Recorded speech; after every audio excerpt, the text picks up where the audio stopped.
Jed, ano ang plano ng ilang grupong tutol sa desisyon ng Senado na i-archive ang articles of impeachment laban sa pangalawang Pangulo? Ella, isa sa plano ngayon ng Grupong Tindig Pilipinas ay yung muling pag-aaral doon sa naging ruling ng Korte Suprema nitong July 25. Kaugnay nito, hihintayin at pag-aaralan din nila yung magiging resulta o desisyon sa motion for reconsideration ng House of Representatives. At ito nila yung magdidikta sa direksyon ng kanilang gagawin para sa impeachment laban kay Vice President Sara Duterte.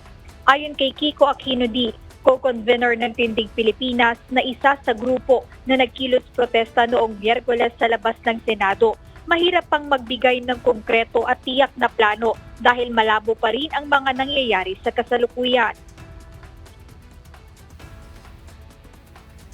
Definitely right now kailangan nating pag-aralan yung July 25 decision. Kailangan nating antayin kung ano yung magiging resulta ng motion for reconsideration, ano yung magiging final na framework natin sa impeachment. Kung lalabas nga po na bagamat sobrang hirap na yung fast track mode or baka pwede nating i-pursue yung ibang avenues for impeachment, 'di ba? Yung pag-file ng complaint, tatalakayin sa House Committee on Justice and everything. But yun po, I think it's very hard to say ito yung gagawin natin with concretely habang yun napakalabo pa rin ng rules kung babaguhin pa rin to.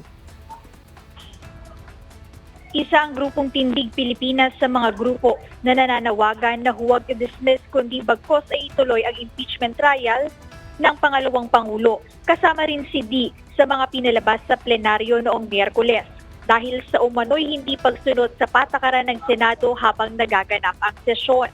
Paniwala naman ng Tindig Pilipinas na wala silang nalabag na patakaran ng Senado at kung mayroon man ay humihingi siya ng paumanhin.